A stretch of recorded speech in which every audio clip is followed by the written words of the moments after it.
नमस्कारः मित्राणि। संस्कृत यात्रायां भवतां सर्वेषामपि हार्दं स्वागतम् अभिनंदनम्। संस्कृत यात्रा के 23वें भाग में आप सभी का हार्दिक स्वागत और वंदन है। आज हम एक बहुत ही बढ़िया श्लोक से आप आज का संस्कृत यात्रा आरंभ करेंगे। यात्रा में चर्चा करने के लिए हमारे साथ हमारे आदरणीय रामकृष्ण महोदय जी हैं। महोदय जी नमस्कारः। नमस्कारः। नमो नमः।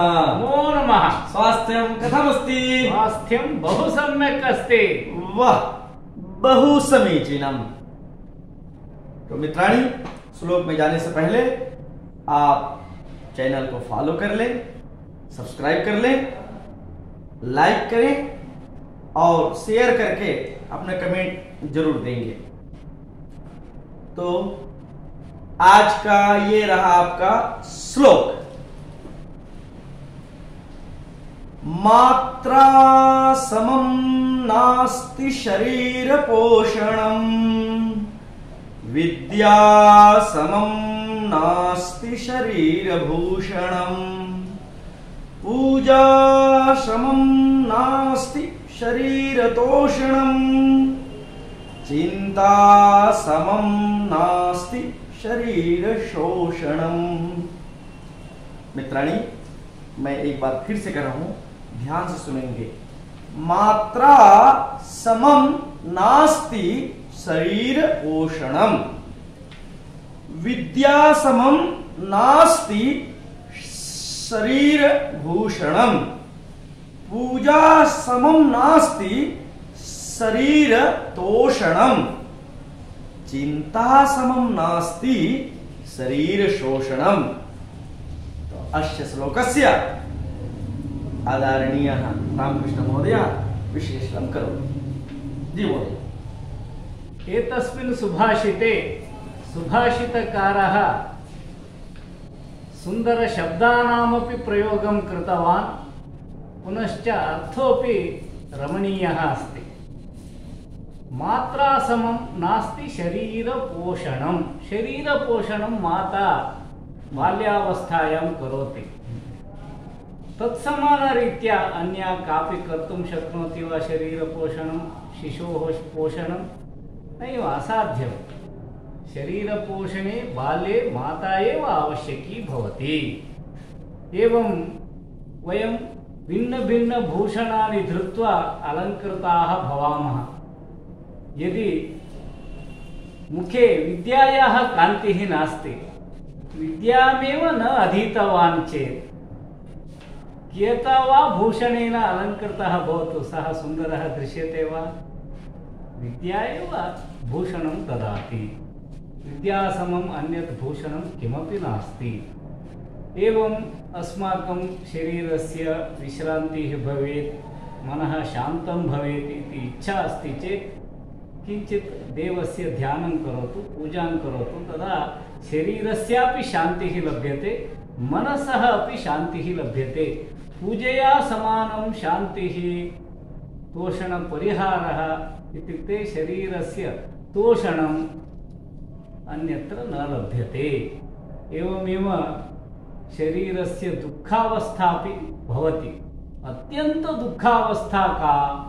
मनः दुःखविषये चिन्तनं कृत्वा खिन्नं भवति खलु, तदा महती चिन्ता भवति। तत्समानम् अन्यत् शरीरस्य शोषणं किमपि न करोति। आहारेण विना किञ्चित् शरीरस्य शोषणं भवेत्, ज्वरादिनापि किञ्चित् भवेत्, परन्तु मनसि एव खेदः अस्ति चेत् तस्य कथं शोषणं भवेत्? अत्यधिकशोषणं भवति शरीरस्य। एवं बहु सुन्दरतया शरीरस्य अलङ्कारविषयानपि उक्तवान्, शरीरस्य तोषणमपि एतस्मिन् सुभाषिते उक्तवान्। तोषणकारकम् अनुसरामः, शोषणकारकं त्यजामः। तो मित्राणि, आपने सुना, रामकृष्ण महोदय ने बहुत ही सरल रीति से उन्होंने विश्लेषण किया है। उसका मैं हिंदी अनुवाद आपको सुना। सुभाषितकार यहाँ पे 4 बातें कह रहे हैं और वो 4 बातें कौन कौन से हैं मैं बताता हूं। बहुत ही महत्वपूर्ण सुभाषित है, श्लोक है और बहुत ही महत्वपूर्ण उन्होंने बातें कही। पहली बात उन्होंने कही है कि मात्रा समम नास्ति शरीर पोषणम। वो कह रहे हैं कि माता के समान कोई भी इस शरीर का लालन पालन पोषण नहीं कर सकता, क्योंकि जब हम शिशु अवस्था में होते हैं, बाल्य अवस्था में होते हैं, तो माँ हमारी पग पग पल पल क्षण क्षण वो चिंता करती है, प्रति सेकंड प्रति पल हमारा ध्यान रखती है। हमारे मल, हमारे मूत्र, हमारे सब कुछ वो 24 घंटा वो हमारे ऊपर में उनकी ध्यान होती है। वो हमारी सफाई में, हमारे स्वच्छता में, हम दूध पिए कि हम नहीं पिए हैं, हमारा सही आहार हो रहा है कि नहीं हो रहा है, कुल मिलाकर के हमारे शरीर के लिए माता अपना पूरा 24 घंटा वो न्यौछावर कर देती है। इसलिए माता के समान अपने पुत्र का, अपने शिशु का पोषण कोई अन्य कर ही नहीं सकता। इसलिए माता का स्थान कोई दूसरा नहीं ले सकता। ये तो पहली बात हुई। दूसरी बातें उन्होंने कही है, विद्या समम नास्ति भूषण शरीर भूषणम। वो कह रहे हैं कि हम शरीर में नानाविध प्रकार के आभूषण से हम श्रृंगार करते हैं, अपने शरीर का अलंकार करते हैं। सोने, चांदी, हीरा, मोती, मणिक, सब कुछ से हम अपना शरीर को श्रृंगार करते हैं, अलंकार करते हैं और अपने शरीर को सुंदर दिखाने का प्रयत्न करते हैं। किंतु यदि हमारे मुख में, हमारे वाणी में विद्या नामक जो भूषण है, अलंकार है, वो नहीं है, विद्या से सुसज्जित हमारा शरीर भूषण नहीं है, विद्या रूपी भूषण से सुसज्जित नहीं है, अलंकृत नहीं है हमारा शरीर, तो वो सब भी आभूषण कोई काम का नहीं है। तो इसलिए हमारे जीवन में, हमारे शरीर में, हमारे आचार में, हमारे व्यवहार में, हमारे सदाचार में, सभी में विद्या का होना बहुत अनिवार्य है। और विद्या से ही हमारे शरीर का मूल भूषण तो विद्या ही है। तीसरी बात उन्होंने कही है, पूजा समम नास्ति शरीर तोषणम। वो कहते हैं कि पूजा के समान शरीर को संतुष्टि देने वाला ऐसा कोई चीज नहीं है। हम पूजा करते हैं, ध्यान करते हैं, एक मंदमस्त होकर के हम ध्यान लगाते हैं, भगवत भक्ति करते हैं, ईश्वर का ध्यान लगाते हैं, किसी भी में अपने कुल गुरुओं का ध्यान लगाते हैं, अपने पूर्वजों को स्मरण करते हैं, पूजा करते हैं, देवी देवताओं का पूजा करते हैं। कुल मिला करके हम अपना मन चित्त एकाग्र करके हम जब ध्यान लगाते हैं, पूजा करते हैं, तो उससे जो हमारी संतुष्टि होती है वो हम उसका वर्णन नहीं कर सकते। तो हमारे शरीर को वास्तविक में पूजा से ही संतुष्टि मिलती है, हमारा चित्त मन सब शांत हो जाता है। इसलिए हमको दिन में कम से कम एक बार पूजा अवस्था में हमको जाना चाहिए, पूजा करनी चाहिए। तो चौथी बात उन्होंने कही है कि चिंता समम नास्ति शरीर शोषणम। तो मित्रों, हमारे शरीर में यदि कोई रोग से हम ग्रसित हो जाए, हमको ज्वर पीड़ित हो जाए, हम बुखार आ जाए, थोड़ा शरीर पीड़ा हो जाए, एक दिन हमको भोजन नहीं मिले, तो उनसे हमें क्षणिक मात्रा हमारा शरीर का शोषण होगा। किंतु चिंता नामक जो रोग है और उससे यदि हम ग्रसित हो जाते हैं तो हमारा शरीर चिंता से चीता के समान हो जाता है और हम कुछ भी करने के लायक नहीं होते। शनै शनै शनै धीरे धीरे हमारा शरीर और खिन्न, शोषण और निष्क्रिय हो जाता है।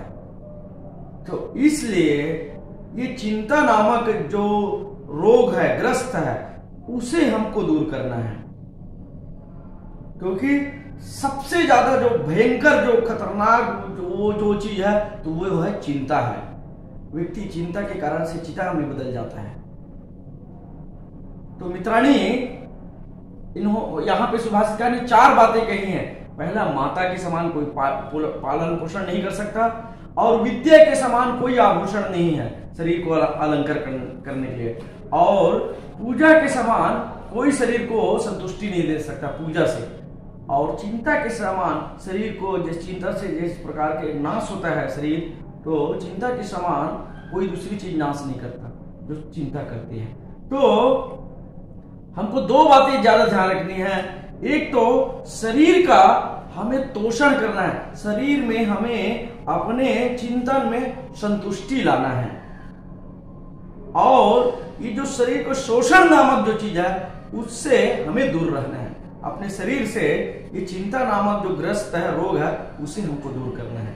तो सुभाषितकार ने यहाँ पे बहुत ही अच्छे मार्मिक ढंग से ये 4 बातें कही हैं, और वो यदि हम अपने जीवन में अपनाते हैं तो हमारा जीवन धन्य हो जाएगा, हमारे परिवार का धन्य हो जाएगा, हमारा समाज, हमारा ग्राम, हमारा देश और हमारा राष्ट्र सब धन्य ही धन्य हो जाएंगे, और ये हमारा शास्त्र कहता है। तो मित्राणी, आप संस्कृत यात्रा में बने रहें, संस्कृत यात्रा को आप फॉलो करें, सब्सक्राइब करें, अधिक से अधिक लोगों तक संस्कृत यात्रा पहुंचाएं, यही आपसे प्रार्थना है, विनंती है। और संस्कृत यात्रा में नित्य प्रतिदिन आप बने रहें, और अपना सुझाव जरूर दें कमेंट करके। तो यही हम आपसे विदा लेते हैं। आप सभी को नमस्कार, रामकृष्ण महोदय जी को भी नमस्कार, नमो नमः।